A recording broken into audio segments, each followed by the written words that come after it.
بسم اللہ الرحمن الرحیم اعوذ باللہ من الشیطان الرجیم ان المتقین فی جنات ونہر فی مقعد صدق عند ملیک مقتدر۔ جنت وہ عظیم نعمت ہے جس کو پانے کی خواہش ہر مسلمان کے دل میں ہے۔ جنت اللہ کا وہ انعام ہے جس کو پانے کے لیے عبادت گزار اپنی راتوں کو مصلوں پہ گزارتے ہیں، اپنے رب کے حکموں کو مانتے ہیں۔ جنت وہ عظیم دولت ہے کہ وہ کامیاب ہو گیا جو جہنم سے بچا کر جنت میں داخل کر دیا گیا۔ جس نے اس دولت کو پا لیا وہ سب سے بڑا دولت مند ہے۔ جہاں نعمتیں ہیں، جہاں دودھ، شراب، پانی، شہد کی نہریں ہیں، جہاں پھل ہیں، باغات ہیں، ان پھلوں کے نام تو دنیا والے ہی ہوں گے لیکن ان کا ذائقہ ایسا جس کو کسی نے کبھی چکھا نہ ہوگا۔ جہاں کبھی موت نہیں آئے گی، جہاں کبھی بڑھاپا نہیں آئے گا، سدا جوانی ہوگی، سدا نعمتیں ہوں گی، کبھی کمزوری نہیں ہوگی۔ وہ جنت جہاں انسان اپنے رب کے پڑوس میں ہوگا، اور اس سے بہتر ٹھکانہ کیا ہو سکتا ہے۔ مالک کا فرمان سنیے، ان المتقین فی جنات ونہر، بلا شبہ اہل تقوی باغات اور نہروں میں ہوں گے۔ فی مقعد صدق عند ملیک مقتدر، حقیقی عزت کی جگہ، ہر طرح کی قدرت والے بادشاہ کے نزدیک، اپنے خالق و مالک کے پڑوس میں۔ اللہ تجھے تیرے پیارے چہرے کا واسطہ ہے مولا، ہم سب اہل ایمان کو اپنی رحمت سے جنت الفردوس عطا فرمانا۔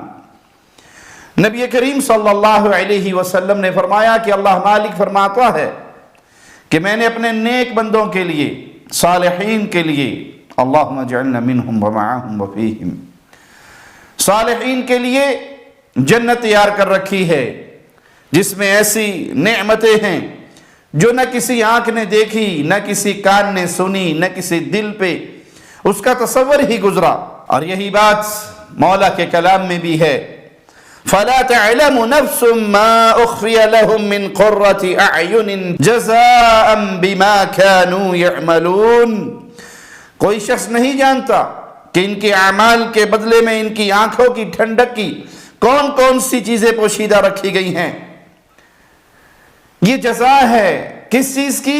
جو وہ دنیا میں عمل کر کے گئے۔ یہ جزا ہے مالک کی توحید کو تسلیم کرنے کی، یہ جزا ہے توحید کے عقیدے پہ ڈٹ جانے کی، یہ جزا ہے صرف ایک اللہ کی عبادت کرنے کی، یہ جزا ہے صرف سجدے خالق و مالک کو کرنے والوں کے لیے، یہ جزا ہے ان کے لیے جنہوں نے رکوع صرف خالق و مالک کو کیا، یہ جزا ہے ان کے لیے جنہوں نے قربانیاں صرف ایک اللہ کے نام پہ ذبح کی، یہ جزا ہے ان کے لیے جنہیں تکلیف آئی یا خوشی آئی، غم آیا یا سکون ملا، ہر حال میں انہوں نے یا اللہ مدد کا نعرہ لگایا، ایک خالق و مالک کو پکارا، اپنے رب کی عبادت میں کسی کو شریک نہیں ٹھہرایا۔ ان کی جزا ہے کہ اللہ انہیں جنت میں وہ نعمتیں دے گا جس کا کسی دل پر کوئی تصور بھی نہیں گزرا ہوگا۔ تو اپنی زندگی کو ٹٹولیے کہ آپ کہاں کھڑے ہیں، کس کو پوج رہے ہیں، کس کو رب مان رہے ہیں، کس کو اپنا مشکل کشا و حاجت روا سمجھتے ہیں، کس کو اپنی بگڑی بنانے والا، مصیبتوں میں کام آنے والا، اولاد دینے والا، رزق دینے والا، شفا دینے والا سمجھتے ہیں، کس کی پوجا کرتے ہیں، کس کو عبادت کے قابل سمجھتے ہیں، کس کے نام کی قسمیں اٹھاتے ہیں، کس پر بھروسے کرتے ہیں، کس سے امیدیں لگاتے ہیں، وہ کون ہے جس کو آپ اپنا الہ مانتے ہیں۔ اگر تو آپ کا دل کہے کہ وہ الہ برحق صرف اللہ ہے تو اس توحید کے بدلے میں یہ جنت کی نعمتیں ہیں۔ پھر توحید کو سمجھنے کے بعد وَعَمِلُوا کا مقام آتا ہے، نماز جماعت سے ادا کرتے ہیں، فرض نماز کے لیے اٹھتے ہیں، فجر کی نماز کے لیے مسجد کی طرف دوڑتے ہیں، گرمی کا موسم ہو یا سردی کا موسم ہو، ٹھٹھرتی ہوئی راتیں ہوں یا تپتی ہوئی دوپہر ہو، جس وقت اللہ کی طرف سے آواز بلند ہوتا ہے حی علی الصلاۃ، اپنے کاموں کو چھوڑتے ہیں، مسجدوں کو آباد کرتے ہیں، اندھیروں میں جاتے ہیں اور موسموں کی پرواہ کیے بغیر جاتے ہیں، اپنے رب کو راضی کرتے ہیں، تو یہ جزا ہے نیک بندوں کی کہ اللہ انہیں جنت عطا فرمائے گا۔ آج ٹٹولیے آپ کہاں کھڑے ہیں، آج ٹٹولیے میں کہاں کھڑا ہوں۔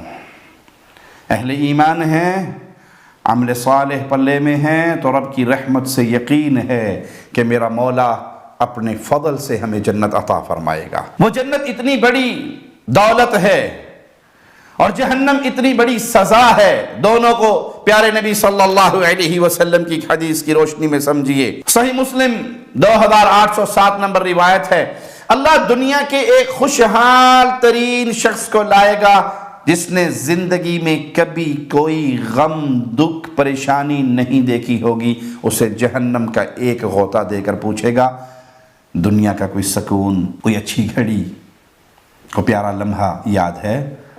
جہنم کا ایک غوطہ دنیا کے ہر سکون کے لمحات کو بھلانے کے لیے کافی ہوگا۔ اور اسی طرح مالک ایک ایسے شخص کو لائے گا جس کی زندگی آزمائشوں میں، پریشانیوں میں، غموں میں، دکھوں میں گزری ہوگی، اس کو بھی جنت کا ایک غوطہ دے کر مالک سوال کرے گا میرے بندے کبھی تجھے دنیا میں کوئی غم آیا، کوئی پریشانی آئی، کوئی دکھ ملا؟ کہے گا اللہ ساری زندگی ایسے سکون سے گزار کر آیا ہوں، مجھے تو کبھی غم نہیں ملا۔ تو پیارے بھائی، جہنم کا ایک غوطہ دنیا کے ہر طرح کے سکون کو بھلا دے گا اور جنت کی ایک سیر دنیا کے ہر غم کو بھلا دے گی۔ تو کامیاب ہے وہ، دولت مند ہے وہ جو جنت میں داخل ہو گیا، نامراد ہے، ناکام ہے، کلاش ہے، فقیر ہے، محتاج ہے، جو جہنم کا ایندھن بن گیا۔ اس کے پلے کچھ نہیں، اس کا مستقبل خراب ہوا ہے، اس کی آخرت خراب ہوئی ہے، اس کی زندگی برباد ہوئی ہے۔ اسی لیے صحابہ کے دل میں جنت کا بہت شوق تھا۔ یہ جو صوفیاء کا ایک تصور ہے کہ مجھے جنت نہیں چاہیے، ہم تو صرف اللہ کے لیے کام کرتے ہیں، جنت نہیں چاہیے، جنت کی سوچ رکھیں گے تو پھر تو ہم لالچی ہو گئے، ہمیں جنت کی کوئی لالچ نہیں۔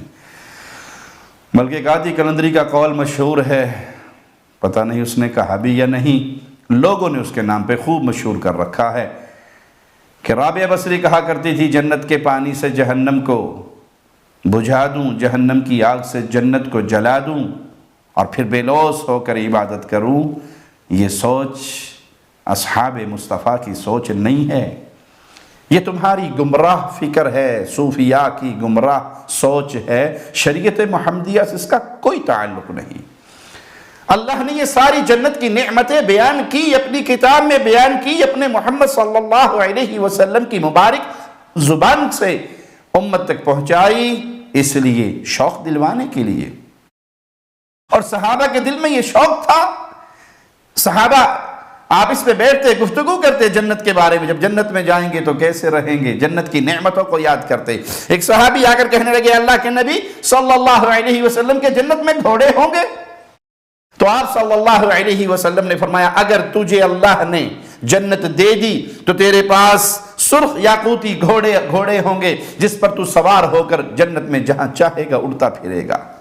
ایک اور صحابی آ کر سوال کرتے ہیں اللہ کے نبی صلی اللہ علیہ وسلم کیا جنت میں اونٹ ہوں گے؟ تو آپ صلی اللہ علیہ وسلم نے فرمایا اگر تجھے اللہ نے جنت دے دی تو پھر جنت میں جو تو چاہے گا وہ تجھے ملے گا، جو تیری آنکھ کی ٹھنڈک ہوگی، جو تیرا دل چاہے گا، جو تیری تمنا ہوگی وہ مالک پوری فرمائے گا۔ ایک موقع پر ایک دیہاتی مسلمان پیارے نبی صلی اللہ علیہ وسلم کے پاس آئے اور سوال کرنے لگے مجھے گھوڑے بہت پسند ہیں، اے اللہ کے نبی صلی اللہ علیہ وسلم کیا جنت میں بھی گھوڑے ہوں گے؟ تو آپ صلی اللہ علیہ وسلم نے فرمایا اگر تمہیں جنت میں داخل کر دیا گیا تو وہاں سرخ یاقوتی گھوڑے ہوں گے جس پہ تم سوار ہو کر جہاں چاہو گے وہ تمہیں لیے اڑتا رہے گا۔ اللہ تجھے تیرے پیارے ناموں کا واسطہ ہے مولا، اپنی رحمت سے ہمیں جنت عطا فرمانا، اپنے فضل سے ہمیں جنت عطا فرمانا، تجھے تیرے پیارے چہرے کا واسطہ ہے مولا، جنت الفردوس عطا فرمانا۔ لیکن پیارے بھائی، قرآن حکیم کی آیت آپ نے سنی، جنتیوں کو وہ نعمتیں ملیں گی بما کانوا یعملون، کس کے بدلے؟ جو عمل وہ کرتے رہے دنیا میں۔